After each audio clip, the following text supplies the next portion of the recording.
Mr. Chairman and friends, first of all, I thank the principal and the staff members of our college for giving me this opportunity to open the debate on national integration. I congratulate them on their best selection of this subject for today in view of the grave political and communal situation that has disturbed the nation seriously. National integration is one of the very vital problems of India. We all know that India is a vast country. It is a cradle of different cultures, languages, and religions.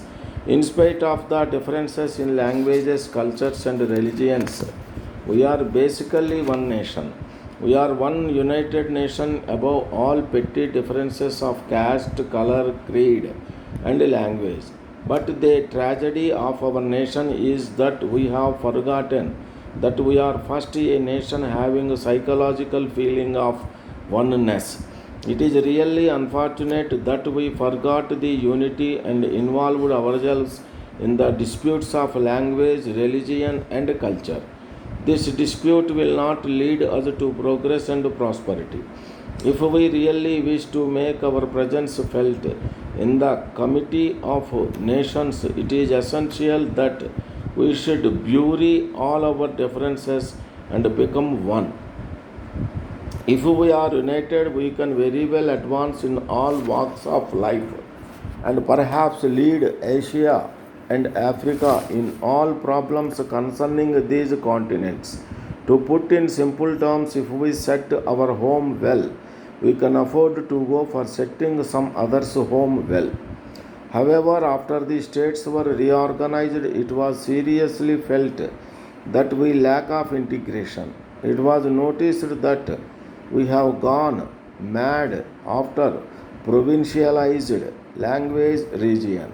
This led to serious misunderstanding among the people in different parts of our country. It was realized that these differences and clashes will lead to disaster and destruction.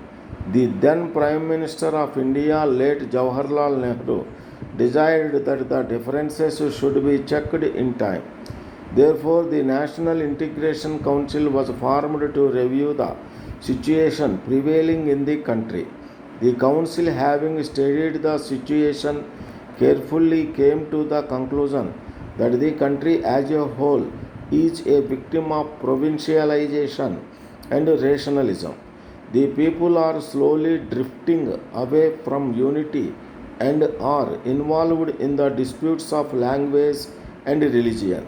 Hence, it was felt that a strong drive should be taken in the direction of what is known as emotional integration. It was thought that measures should be adopted immediately to create the feeling of unity and oneness among the masses. The steps are to be taken to see that the people of India, in order to maintain their glory, should forget their petty disputes and should become one like a solid rock. For this purpose, we should forget our individual and party differences and work unitedly for the progress of the nation. The Integration Council was conscious of the fact that the differences are to some extent because of economic imbalances in various regions of our country.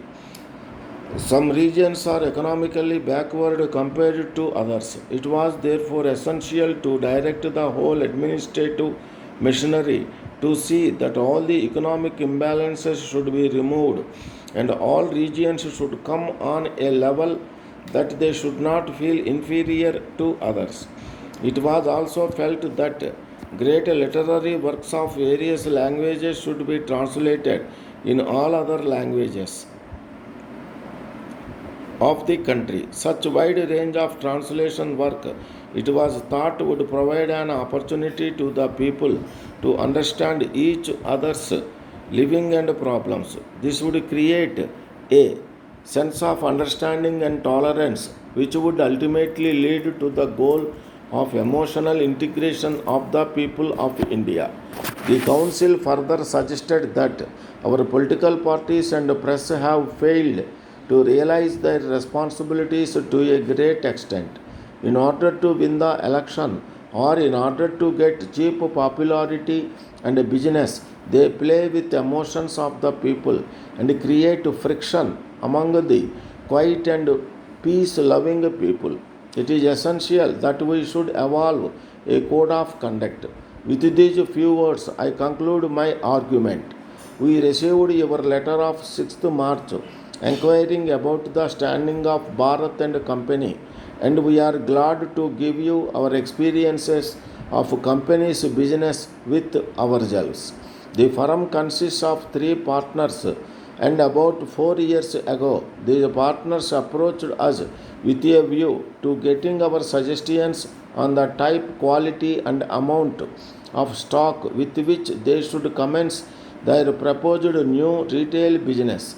All the three partners had recently been discharged from the Navy service and were eagerly interested to open to shop in the main shopping center of this city.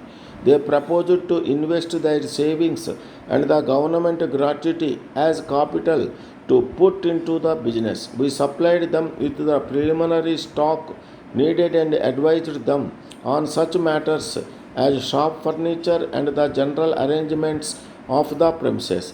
Consequently, we have been in close touch with them from the time when they commenced business, and they have always traded with us since then. All our accounts have invariably been paid promptly. The orders we have received have been increasing. Last year they purchased an adjoining shop and extended their premises. They have proved themselves to be good businessmen, and these partners work sustained in their business.